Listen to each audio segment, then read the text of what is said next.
If you watched my last video, I did promise that I would do a wheel and deal type of video, and I guess you could consider this video just that, only it's got a bit of a twist on it. I don't really want to talk about individual transfer rumours too much, because that has been the case with off-the-press videos up until this point. I wanted to do something a little bit different and decide to do a video on the pros and cons of David Moyes' transfer strategy. If you don't think that there is one in place, well, I think that there is.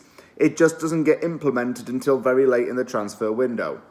If you're a West Ham fan by now, you know that transfer windows have been very painful processes. There are rumours going around, journalists trying to get some credit for things that may or may not happen. Is he coming? Is he not coming? Are we bidding for this player? Loan, interested, inquiring about targets. All that terminology is used. And one thing that I will say is that it can be quite daunting, it can be quite stressful, and it can produce false hope. Transfer windows haven't been West Ham's strong point in the last few years, not at least because of the tightness of David Sullivan and the board. But that doesn't mean to say that things haven't been all that terrible under David Moyes. Although the business has often come late, it has proven to be good business. That is the bottom line of it. However, there are things about David Moyes' transfer strategy and transfer plans that do not make sense. And that's partly why I'm going to do this video. I've written down some things.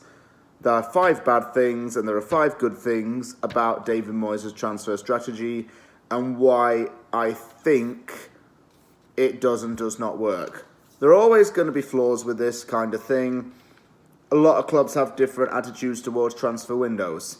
Depending on where we are on the league table, it varies. For example, teams like Newcastle and Watford have made very quick signings. Newcastle's already brought in 2 players and it's expected to bring in a third one quite soon, according to reports. Watford has signed a couple of players. Aston Villa's signed a couple of players. Everton signed a couple of players. So most of those teams that I mentioned are in relegation battles. And they're doing transfer business to improve their squads, to give them some new faces, to add something different to the team so that they can fight for survival, as well as to add depth. It's always been the case of West Ham that we need to add players in the team to add depth and senior experience into the squad. And the game against Leeds really did show that, because the fact that we had to bring on 17-year-old Sonny Perkins in a game because there were loads of teenagers on the bench as a result of no signings and no senior players suggests that we do need to sign some players. Now, obviously, I've always wanted West Ham to be a bit more proactive rather than reactive, as I've said in previous videos. And I don't get a feeling David Moyes is generally proactive in the window. That said, he does do business. And when he does do business, it tends to work out well, as I said earlier. I'll start off with the bad things as I come to my list. I'm going to start off with the bad things because I think that it's always better to end on a good note. So I'll talk about my 5 bad points as to why I want David Moyes to change the transfer strategy and why it doesn't work. The first big and most obvious point is the squad being down to the bare bones. As I said earlier, depth has always been a problem with the West Ham team under Gold, Sullivan and Brady. It means that players have had to be wrapped up in cotton wool and protected because without them we have nothing else to fall back on. Teams like Leicester have depth and quality depth in every area. So they can rely on a player getting injured at least and not see it as a bad thing because they have someone appropriate to fill in temporarily. West Ham don't necessarily have that, especially not in the attack.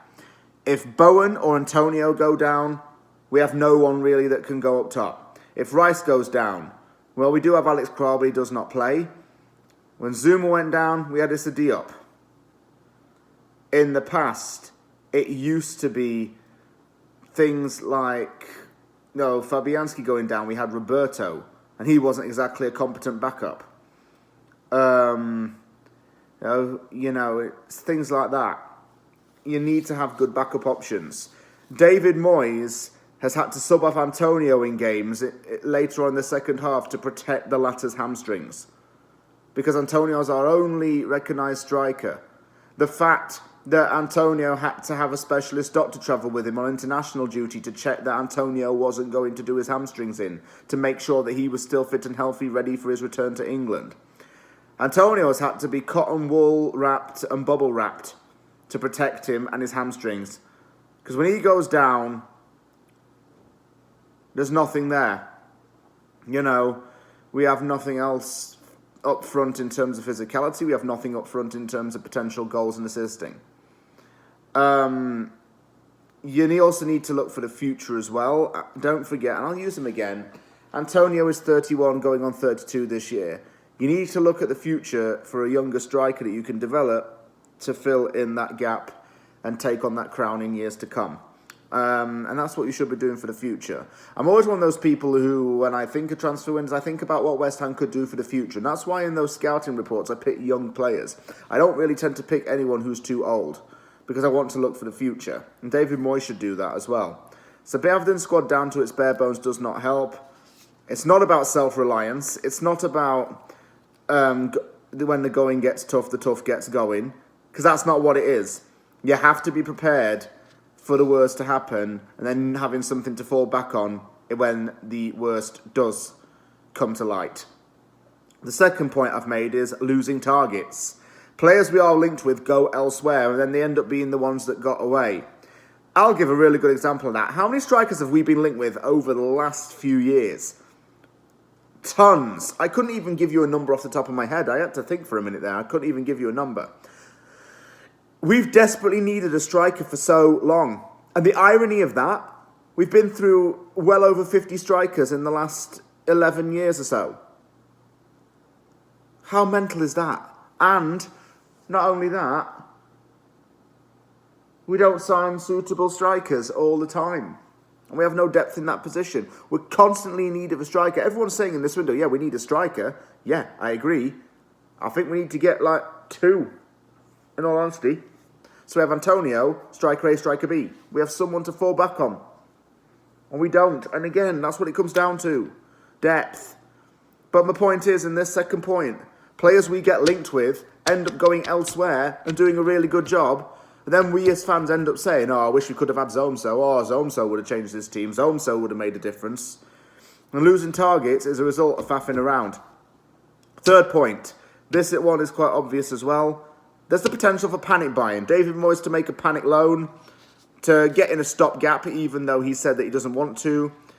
And it puts pressure on the club and the manager to get deals completed when you do it within the last few days of the window. When Vlasic signed, he admitted that he lost sleep and was nervous because it was towards the end of the window and he feared that the deal wouldn't go through. It was the same with Kurt Zouma. It was the same with Jesse Lingard last year. You know, there was always that fear that it wouldn't go ahead because the transfer window would close. And we have left everything so late. We've had to ask for extensions on the Bowen and the Ben Rama deals. And that was stressful. It gave me anxiety because I thought the deals would collapse and I was like, no, don't do this, typical West Ham. And that's the problem with doing it so late. You end up panic buying sometimes. Or you end up faffing around too much and it doesn't get done because the clock strikes midnight and you can't get it done in time. So that's what could happen. Panic buying potential is always there when you leave it late. The fourth point I've made here is no competition. David Moyes always mentions competition. He wants to build a young, hungry, competitive squad. Yes, he signs younger players. Yes, he signs hungry players. But the competition isn't there. Why do you think Antonio kept on starting during his goalless run? Because no one else could replace him there. Why do you think Issa Diop still starts? Because no one's been able to replace him there. Why does Dawson still start when he's played badly? No one can replace him there. It's the same thing with the whole team. We let out-of-form players start still because nobody else can fill in for them who is adequate enough. And off-form players have to play just to fill those gaps in. It's the same situation with Newcastle. If we use an example, Kieran Clark hasn't played well for them, yet he still played because they had no one else in. That was just one primary example of a player who was out of form up there. It's the exact same situation with West Ham. There were at least 3 or 4 players who were really out of shape and not playing well. And you'd think to yourself, okay, if that player isn't playing well, drop that player. Do not play that player. Not how West Ham do it. Because, again, lack of depth. You got me. They are all starting. They have no choice but to. And it's not creating competition. Give some youngsters a chance as well. I will say one thing as a praise. Moyes does use the academy. But it's not fair on them all the time to make the difference in games when they must. It's not fair on them at that age. Number 5 as well, the final bad point. Reactive signings could happen. Signing for the hell of it. For example, 2021, we weren't in the market for a goalkeeper in January 2021, but we had to sign... Well, no, it wasn't 2021. It was 2020, rather. I'm getting my days mixed up. It took an injury to Lucas Fabianski for West Ham to move to re-sign Darren Randolph. Signing Jordan Hugill on deadline day 2018 in the January window. I think that was just a reactive signing just to say, oh yeah, we signed a striker. Here you go. I don't want reactive signings because they end up being some crappy loans or some crappy free agents. And we've had players like that before, and we just don't need it. It's a waste of wages, it's a waste of money. You've got to be canny with the spending. Now I'm going to move on to the good points and reasons why the transfer window strategy from Moyes does work. And actually, there are positives to it. It's logical, methodical, sensible, and a level-headed approach to a transfer window. It doesn't just involve throwing money around. Moyes isn't the kind of money to do that. Manuel Pellegrini did throw a lot of money around at this club. He spent 172 million on massive players and maybe even nearly hit the £200 million mark with his spending over 2 summers. It was just unnecessary in the end. It wasn't value for money. It was big wages, big contracts. Some of that mess is still trying to be cleaned up in the squad. Some of it is still there. First good point that I will say about David Moyes is his need to get the right players. Now, David Moyes wants characters who are honest, hard-working people. And I think that comes from Moyes' upbringing. Moyes has grown up in a working-class city that is Glasgow. He's managing a working-class football club, which is West Ham, which has its working-class roots dating back to the late 1800s. And he wants players who can represent those core values. Hard work, traditional style of play, and just pure honesty. Egos are not welcome in the David Moyes team. His signings do not show egos. They do not show attitude. They just keep it grounded. And Moyes always wants to say the right players, the right players. He's getting in the right players as far as I'm concerned, regardless of how late he does it. So that's the first positive. Also, it's kind of, and this is point 2, it's the best till last kind of thing. You know what I'm saying? It's a nice little way to end the transfer window. We all complain, get some business done over the summer. But the best came last. The best came last.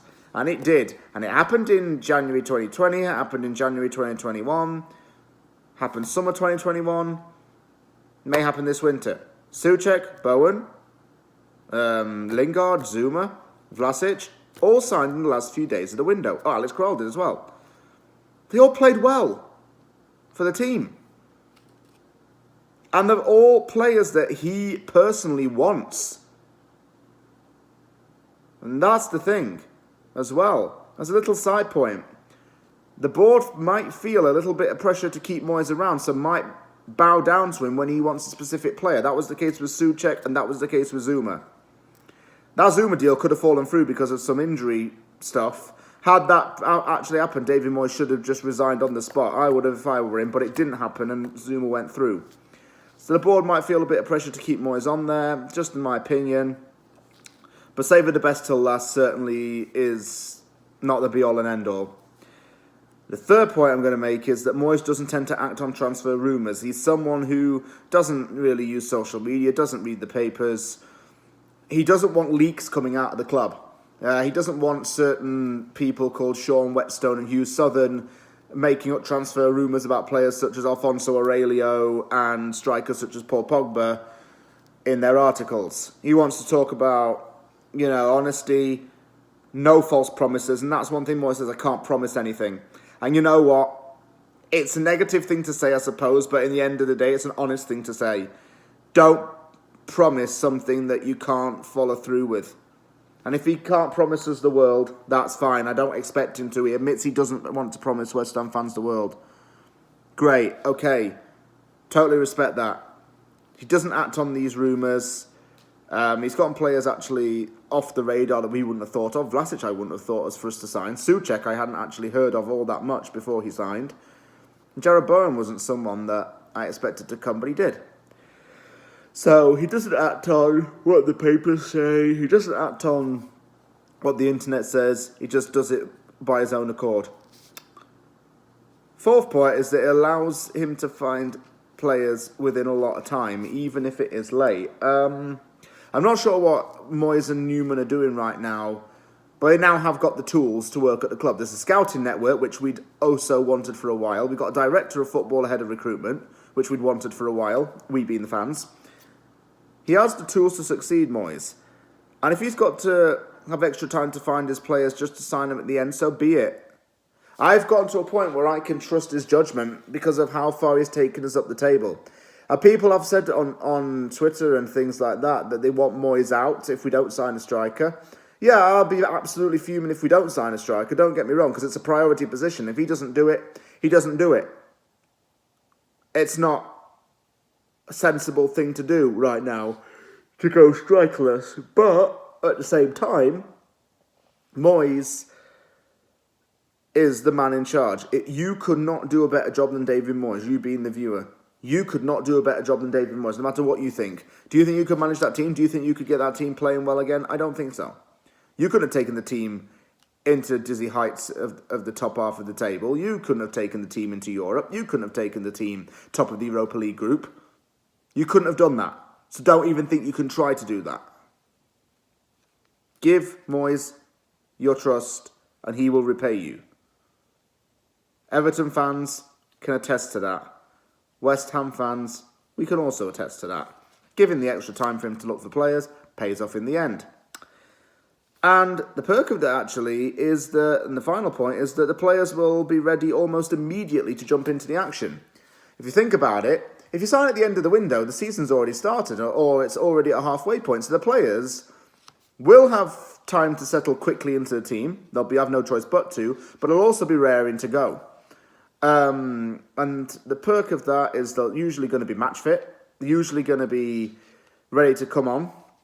Usually often as substitutes, or they're ready to start in a game. So it's good to see. And you don't have to go through 2 months of training, pre-season, rehab, whatever. You can get to go into the thick of the action almost immediately, and that is a major advantage. So the players being ready immediately is another major perk, and I think it certainly helps our team. Overall, in conclusion, I think that David Moyes' strategy has ups and downs, but he's just like any other manager, really. Managers have different ways of doing things. They have different judgments on players. Their different areas need strengthening, and different circumstances. It does mean we're down to the bare bones. It does mean we lose targets, and performances at times has shown why we need certain players. That is not up for debate. I'm not saying that we don't need signings. We absolutely do. Let me get that clear. However, the good thing about Moyes leaving this late is that he looks for the right players within the right time. He ends up coming up with players who he likes, who he thinks fit his criteria, and he goes for them, and he tells the board to go for them. And 9 times out of 10, believe it or not, they have. They have gone for those players. Moyes wanted Souček, got Souček. He wanted Bowen, he got Bowen. He wanted Zuma, he got Zuma. 3 examples there. And also, players should be fit to go, raring to go, and will be into the team right away. I think, like I say, good and bad things about his transfer strategy, but I would like Moyes to be a bit more proactive.